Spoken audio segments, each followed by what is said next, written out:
менингококкийн халдвар бол маш төвөгтэй халдваруудын нэг.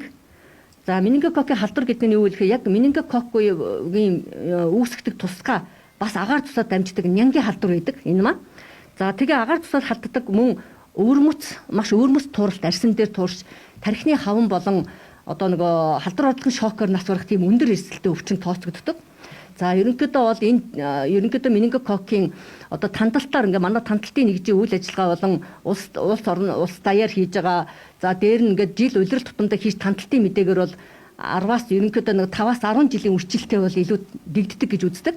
За ерөнхийдөө 25-26 он бол ерөнхийдөө менингококкийн дэгдэлтийн жилээ гэж үзэж байгаа.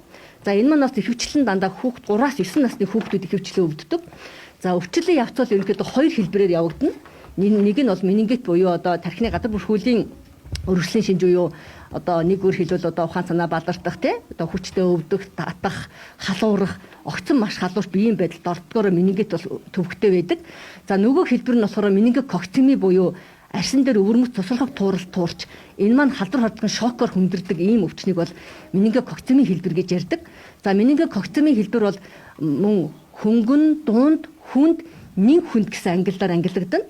За тэгэхээр энэ нөгөө ялангуяа менингококцеми үед бол нэн хүнд ангиллаар буюу одоо халдвар хорлогын шокоор хүндэрсэн тохиолдолд ялангуяа бөөрийн дээд булчирхаад бас ийм өвчлөлт өгсөн тохиолдолд бол 100% нас барах эрсдэлтэй маш одоо та нар мэднэ тийм ээ нөгөө цахилгаан менингит гэж яриад байдаг шүү дээ. Тэгэхээр биеийн байдал цагаар биш бүр минутаар хэмжигддэг ийм өвчин. Тэгээд ерөнхийдөө налаагтууд гарсан тохиолдол бол ерөнхийдөө онцлох гэж эмчид үзүүлэх гэж цаг хугацаас алдсан байсан. Биеийн байдал маш хүнд нөхцөлд эмч дуудсан. За бид нар яг халдвар хамгааллын яг дүрмийнхэн дагуу схений эмч болон багаар тандалтын эмч нар маань лабораторийн эмч нар маань цаг хугацаа алдуулгүй очиж ажилласан байгаа. Энэ бол мэдээж одоо их хүнд тохиолдол хүүхэд бол биеийн байдал маш хүнд байсан. За ингээд үнэхээр одоо эрчим тэмчилгээний одоо төвлөрүүлсэн болон төв рүүгээ ирэх бас зайлшгүй шаардлага байсан учраас манайх хүүхдийг зөөвөрлж ирсэн байгаа. За гэсэн ч одоо бас харамсалтай хүүхдийн биеийн байдалтай маш хүнд байсан. Тий. Ерөнхийдөө менингитийн халдварыг бол яг тухайн менингит өвчнийг үүсгэсэн ням бактерийг нянг агуулдаг хүмүүс бол энэ өвчнийг тээж явж идэх хүмүүс гэж байдаг. Энэ нь бол ихэвчлэн дандаа назопарингит буюу одоо төмөх залгуурын улаан хэсэг өрөвсөлт нь тэр маань болохоор ихэвчлэн дандаа том хүмүүс энийг нөгөө өөрөө өвдөхгүйгээр шин тэмдэггүйгээр халдвараа тарах эрсдэл өндөр байдаг.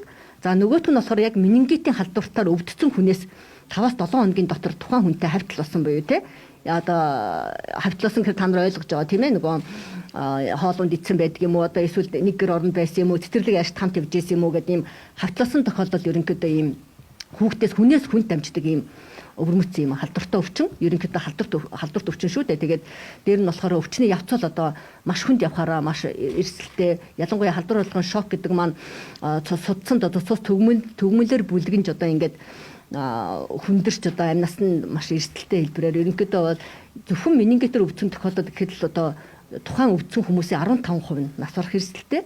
Кокцемигаар өвдсөн хөнгөө өвдсөн тохиолдолд 40% нас барах эрсдэлтэй. Бүр халдвар хорлогын шокоор өвдсөн тохиолдолд ер нь 95-аас 100% нас бардаг гэсэн ийм дүгнэлттэй байдаг ийм хэцүү төвөгтэй өвчний нэг.